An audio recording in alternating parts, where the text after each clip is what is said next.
இந்த நிறைய இடத்துல இப்போ பெட்ரோல் விலைலாம் அதிகமாகிட்டு இருக்கு. 110 கிட்ட வரப்போகுது. இது எப்படி பார்க்குறீங்க? 110ங்கிறது அதிகம் தாங்க. எங்களால் வண்டி ஓட்ட முடியலைங்க. அவ்வளோ கஷ்டமாக இருக்குது. வர்ற சவாரிகளும் அதுக்கு தகுந்த மாதிரி கொடுக்க மாட்டேங்கிறாங்க. இது இப்போ அதிகமானதுனால எந்த அளவுக்கு பாதிக்குது வாழ்வாதாரத்தை? கண்டிப்பாக எல்லாத்துலேயும் விலைவாசி ஏற தான் செய்யும். எல்லா இடத்துலையுமே விலைவாசி ஏற தான் செய்யும். என்ன தீர்வு இருந்தால் நல்லா இருக்கும் நீங்கள் நினைக்கிறீங்க இதெல்லாம் குறைக்கிறது? இதுக்கு தீர்வு மக்கள் கையில் தான் இருக்குது. மக்கள் தான் ஏதாவது சிந்திச்சு செயலோட அடுத்த சென்ட்ரல் கவர்மெண்ட்டு டெய்லி மீட்டிங் போட்டு பேசிக்கிட்டு இருக்காங்க. மோடியெல்லாம் பேசுகிறாரு. ஆனால் இங்கே நமக்கு தமிழ்நாட்டில் யாரும் அதை செயல்பாட்டுக்கு யாரும் வரல. அதனால் எங்களுக்கு டிரைவர்ஸ்லாம் ரொம்ப சிரமமாக இருக்குது, ரொம்ப கஷ்டமாக இருக்குது. ஒரு தொழில் பார்க்க முடியல. முடிஞ்ச அளவுக்கு டிவிக்கே வேறு வந்திருக்கு, கொஞ்சம் கம்மி பண்ணால் நல்லாயிருக்கும்னு நினைக்கிறேன். விஜய் சார் கண்டிப்பாக நல்லா தான் பண்ணி கொடுங்க. பெட்ரோல் விலை ஏறுறதுக்கு மொத்த காரணமே சென்ட்ரல் கவர்மெண்ட் தான். அதெல்லாம் நமக்கு ஸ்டேட் கவர்மெண்ட்டில் சம்மந்தப்படுத்த முடியாது. அதை அவங்களுக்கு தான் கேட்கணும். பெட்ரோல் விலை டீசல் விலை ஏற்றி போயிட்டா எங்களுக்கு வருமானம் ரொம்ப இதுவாகி போச்சு. எங்களுக்கு வாடகைலாம் அதே வாடகை தான் கொடுக்குறாங்க. எங்களுக்கு கட்டுப்படி ஆகலை. மெயினாக பெட்ரோலு டீசல் விலை ஏறினால எந்த பொருளுமே ஏறும். அது கன்ஃபார்மாக ஏறக்கூடிய பொருள் இல்லை.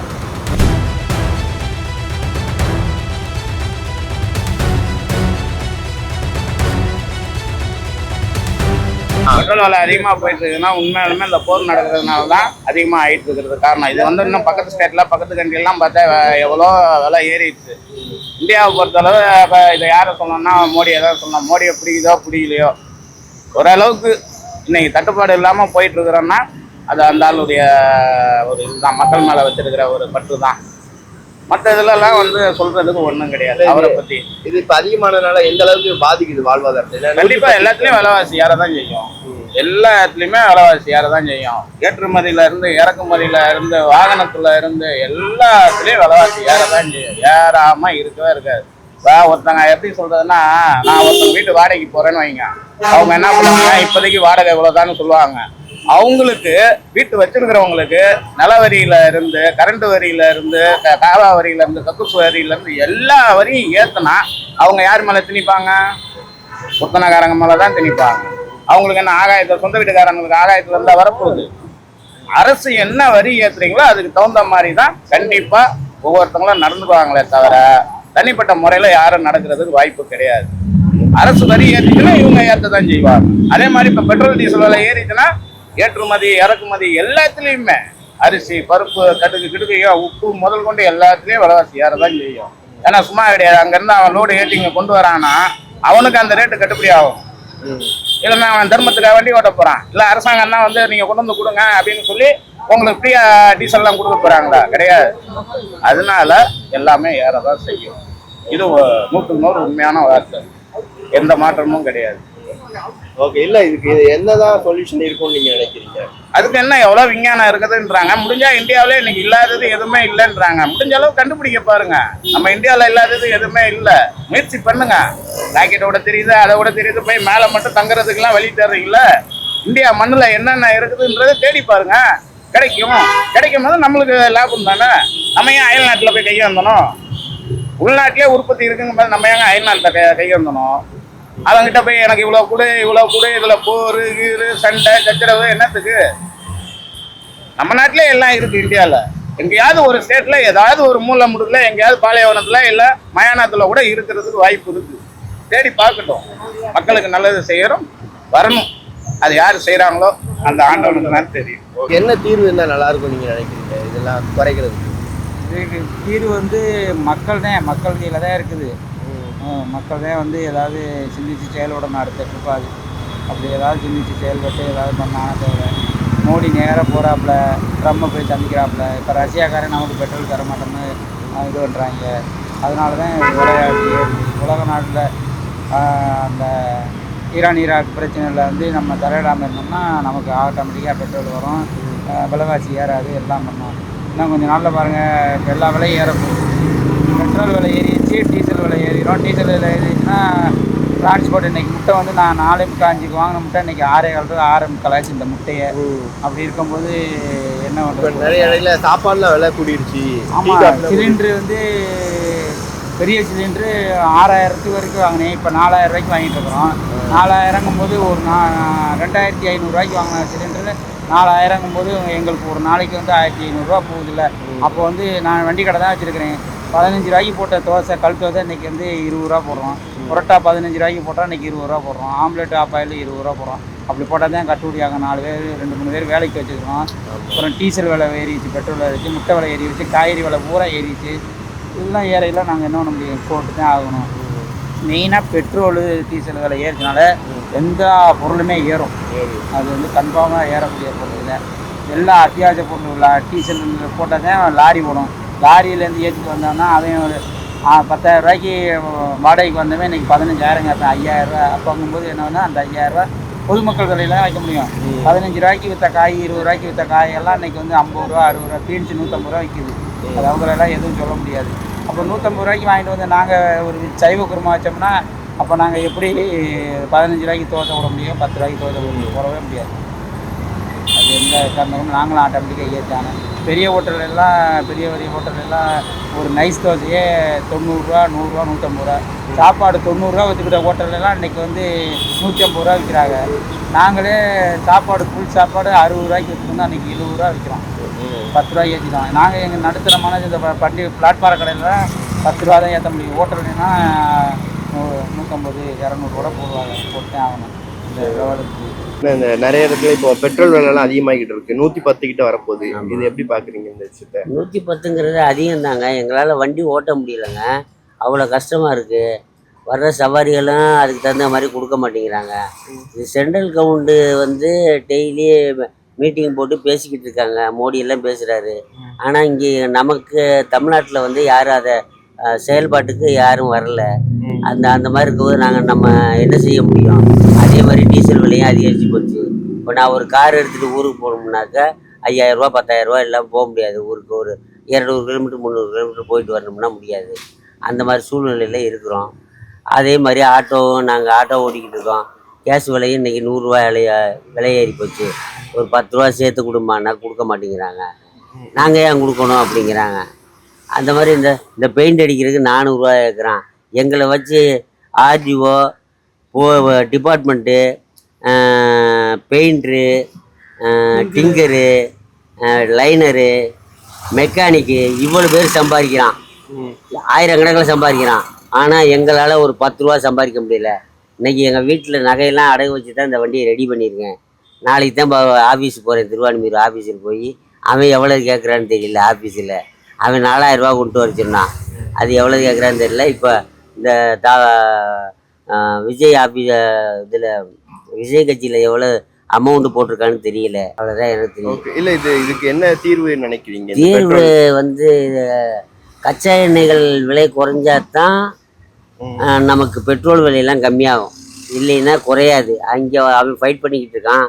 அவன் மோடின்னு சொல்கிறாரு, அவங்க சமாதானம் பேசிக்கிட்டு தான் இருக்காங்க. ஆனால் எந்த விதமான ஒரு தீர்மானமும் வரல. அவ்வளோதான். இப்போ இந்த பிரச்சனை பெருசாக போயிடுச்சுன்னா லாக்டவுன்லாம் போடுற அளவுக்கு ஆகும். லாக்டவுன்லாம் போட மாட்டாங்க. ஏற்கனவே போட்டு தான் நொந்து போய் கிடக்குறமே. புளி இல்லாமல் அவன் அவஸ்தைப்பட்டுக்கிட்டு கிடந்தான். நீங்கள் வேற நிறைய விலைவாசிலாம் அதிகமாகும்ல இந்த பெட்ரோல் விலை. இப்போவே விலைவாசி அதிகத்தளவு இருக்குது.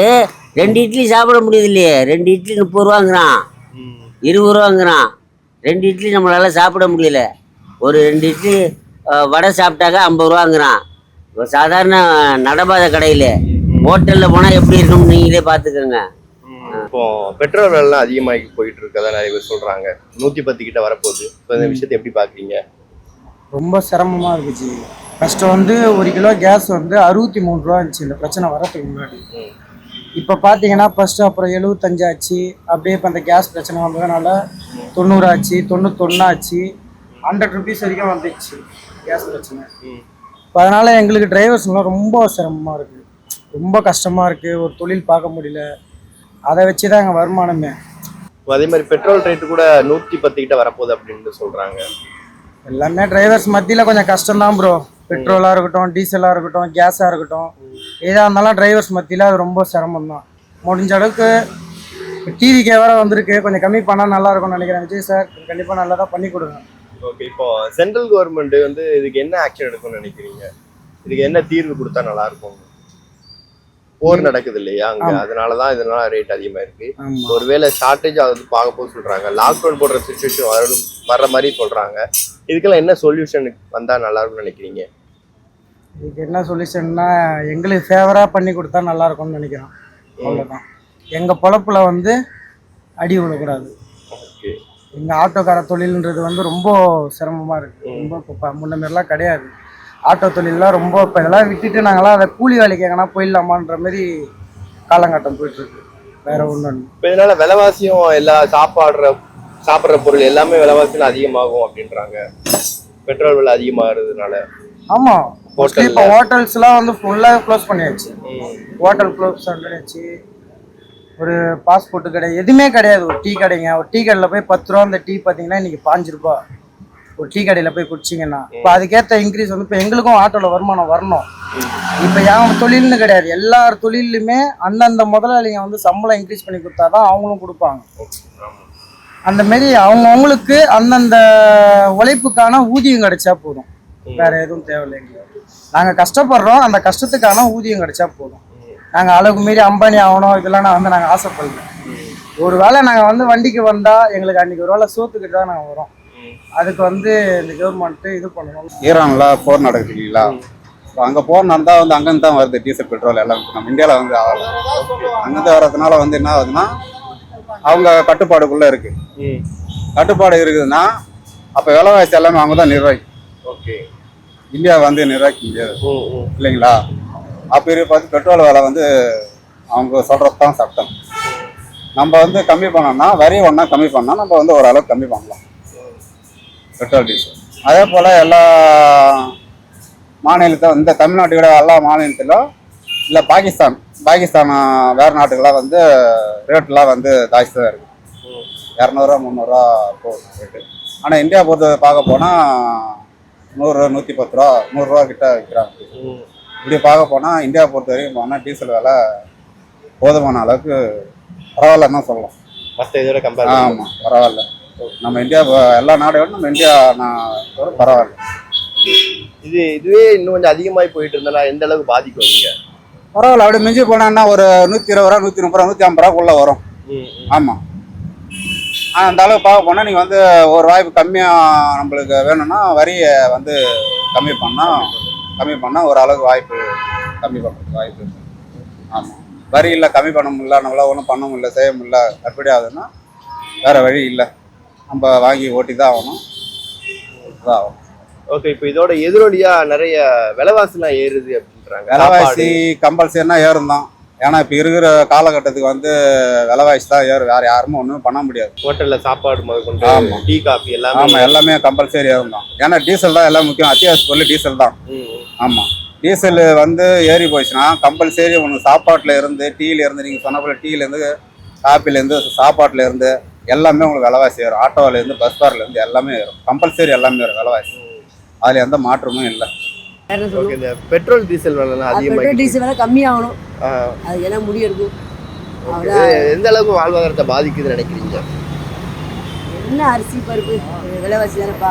சாப்பாடு, டீ காஃபி. சாப்பாடு டீ இப்போ 20 ரூபாய்க்கு 20 ரூபா. காஃபி 20 ரூபா. ஃபர்ஸ்ட் எவ்வளவு வித்துருந்தாங்க? 10 ரூபா 10 ரூபாய்க்கு வச்ச டீ இப்போ 20 ரூபாய்க்கு. அவங்களுக்கு சிலிண்டர் இல்லை. அவன் பிரச்சனை சிலிண்டர் இல்லை. அவன் என்ன பண்ணுவான்? ஏற்கனவே சிலிண்டர்னால விலை கூட்டிட்டாங்க. இப்போ பெட்ரோல் டீசல் விலையும் அதிகமாகிடுச்சுன்னா மறுபடியும் கூட்டுவாங்க. அப்போ ஒரு டீ வாங்கி குடிக்க முடியாது. அதான் டீ வாங்கி கொடுக்கலாம். 20 ரூபா டீ வைக்கணும். ஒரு பண்ணி எல்லாம் விலையை ஏற்றிப்பாங்க. ஒன்று பண்ண சமாளிக்கிறீங்க. எங்களுக்கு ஒரு கடை போட வச்சு நல்லா இருக்கும். நான் கஷ்டப்படுறோம். ஒரு கடை வச்சுதான் ஏதோ நல்ல செய்ய இன்னும் செய்ய நல்லா இருக்கும். இதுக்கு என்ன தீர்வு இருந்தால் நல்லா இருக்கும் நினைக்கிறீங்க? பெட்ரோல் டீசல் கம்மியாகிறதுக்கு மோடி தான் சொல்லணும். மோடி தான் அவன் செய்யணும். அதான் பண்ணணும். அதான் போய் பேசணும். இல்லை விஜய் சார் பேசணும். இப்போ இந்த நிறைய இடத்துல இங்கே இப்போ பெட்ரோல் விலைலாம் அதிகமாக இருக்குன்னு சொல்கிறாங்க இல்லையா, இது எப்படி பார்க்குறீங்க? பெட்ரோல் விலை வந்து அதிகமாகுதுன்னா அவங்க வந்து ஈரானில் நடக்கிற போகிற காரணம்னு சொல்கிறாங்க சென்ட்ரல் கவர்மெண்ட்டு. பெட்ரோல் விலை ஏறுறதுக்கு மொத்த காரணமே வந்து சென்ட்ரல் கவர்மெண்ட் தான். அதெல்லாம் நமக்கு ஸ்டேட் கவர்மெண்ட்டில் சம்மந்தப்படுத்த முடியாது. அதை அவங்கள தான் கேட்கணும். இல்லை, அதான் பெட்ரோல் வந்து இப்போ லிட்டருக்கு 110 கிட்ட போகுதுங்கிறாங்க. நிறைய இடத்துல ஷார்ட்டேஜ் அதுக்கு மேலேயும் போகிறதுக்கு வாய்ப்பு இருக்குது. லாக்டவுன் தான் போடுற சுச்சுவேஷன். ஜனங்கள்கிட்ட வந்து கட்டுப்பாடு கிடையாது. வேலைக்கு போகிறவன் 2 வீலர் எடுத்துகிட்டு போனால் பரவாயில்ல, வீட்டில் இருக்க ஒரு வீட்டில் 5 பேர் இருக்காங்க, 5 பேருக்கும் 2 வீலர் வாங்கி வச்சிருக்கான். ரோட்டை நீ பாரு, எந்த வீட்டு வாசல்லையுமே பாரு, ஒரு 5 டீலர் ஒரு 10 2 வீலர் நிற்கும். ஒன்றும் யூஸ் இல்லாமல் நின்றுட்டு இருக்கோம். எப்படி பாக்குறீங்க? பெட்ரோல் விலை டீசல் விலை ஏற்றி போயிட்டா எங்களுக்கு வருமானம் ரொம்ப இதுவாகி போச்சு. எங்களுக்கு வாடகைலாம் அதே வாடகை தான் கொடுக்குறாங்க. எங்களுக்கு கட்டுப்படி ஆகலை. 500 வாடகை போகிறதுல 300 டீசல் போச்சுன்னா எங்களுக்கு 200 தான் நிற்குது. அது ஃபுல்லாக ஓட்டதான் எங்களுக்கு அந்த ஃபுல்லாக நீ ஓட்டினா தான் 3 ட்ரிப்பு 4 ட்ரிப் போட்டதான் எங்களுக்கு லாபமே. அதில் ஒரே ட்ரிப் போட்டு அந்த 200 வீட்டில் கொடுத்தாங்க என்ன கட்டுப்படி ஆகும். எங்களுக்கு என்னன்னா அந்த டீசல் விலையும் பெட்ரோல் விலையும் கொஞ்சம் கம்மி பண்ணால் இன்னும் நல்லாயிருக்கும். வாழ்வாதாரம் ரொம்ப கஷ்டமாக இருக்குது. எங்களுக்கு மேலே ஒன்றுமே டாடா ஏஸ் தான் வச்சு ஓட்டுறாங்க. எங்களால் ஒன்றுமே பண்ண முடியல. அது எதனா பண்ணி கவர்மெண்ட்டில் பார்த்து எதனா பண்ணாங்கன்னா கொஞ்சம் விலைவாசி கம்மி பண்ணாங்கன்னா கொஞ்சம் நல்லாயிருக்கும். ஓகே, சென்ட்ரல் கவர்மெண்ட் இதுக்காக என்ன ஸ்டெப் எடுக்கணும்னு நீங்க நினைக்கிறீங்க? சென்ட்ரல் கவர்மெண்ட் ஸ்டேட்டும் சரி ரெண்டுமே சேர்த்து எடுத்தால் தான் அதை பண்ண முடியும். ஒரே ஆள் பண்ண முடியும். 2 பேரும் சேர்ந்து எடுத்தால் தான் பண்ண முடியும். இதேமாதிரி எங்களை மாரி நடுத்தர ஆளுங்களுக்குலாம் கொஞ்சம் வாழ்வாதாரம் கம்மி பண்ணி கொடுத்தா நல்லாயிருக்கும். இந்த டீசல் விலை பெட்ரோல் விலை கம்மி பண்ணி கொடுத்தா நல்லாயிருக்கும். ஓகே, இப்போ பெட்ரோல் விலை 110 கிட்ட போகுதுங்க. ஆமாம், நாங்களும் பைக்கும் வச்சுக்கிறோம். அதுவும் போட்டு ஒன்றும் பண்ண முடியல. இங்கேருந்து நாங்கள் பூந்தமல்லி கம்பெனிக்கு போனோம். அதுக்கு முன்னே 100 ரூபா பெட்ரோல் போட்டால் போய் வரும். இப்போ 200 ரூபா பெட்ரோல் போட்டால் போய் வர மாதிரி இருக்குது. எங்களுக்கு அதுலேயே 100 ரூபா போயிடுது டெய்லி. மாதம் வச்சு சம்பளம் வச்சு எதுவுமே பண்ண முடியாது. வீட்டு வாடகை எல்லாமே நாங்கள் வீட்டு வாடகை தான் இருக்கும். எதுவும் பண்ண முடியல. வாடகை ரொம்ப கஷ்டமாக இருக்குது. அதை கவர்மெண்ட் எடுத்து எதாவது பண்ணி விட்டாங்கன்னா நல்லாயிருக்கும். இப்போ இந்த பெட்ரோல் டீசல் எஃபெக்டால நிறைய இதெல்லாம் விலைவாசல் அதிகமாக கூடுது அப்படிங்கிறாங்கல்ல. அது கூடுதாங்க. நம்ம என்ன பண்ண முடியும்? பொதுமக்கள் நம்ம எதுவும் பண்ண முடியாது. நான் தான் சொல்கிறோமே, அதெல்லாம் ஏற்றிட்டாங்க. அதை கம்மி பண்ணணும். அவங்க தான் கம்மி பண்ண, நாங்கள் எதுவும் பண்ண முடியாது. பண்ணால் தான் எங்களுக்கும் கொஞ்சம் நல்லாயிருக்கும். நாங்கள் தினக்கூலிக்காரங்க எதுவும் பண்ண முடியாது. டாடா ஏஸ் வச்சு ஓட்டுறோம். அதில் இந்த போர்ட்டர் அது இது நிறைய வந்துச்சு. எங்களுக்கு கம்பெனி சவாரி எதனா வந்தால் தான் உண்டு. ஸ்டாண்டில் வச்சு ஓட்டுறோம்ல, எங்களுக்கு எதனா சவாரி வந்தால் தான் உண்டு. ரெகுலர் சவாரி கிடையாது. அதுமாதிரி ஆளுங்களாம் அந்தமாதிரி டீசல் விலை பெட்ரோல் விலை தான் நாங்கள் என்ன பண்ண முடியும்? அதையும் கவர்மெண்ட்டாக பார்த்து என்ன பண்ணால் தான் எங்களுக்கு பண்ண முடியும். பண்ண சொல்லுங்கள்.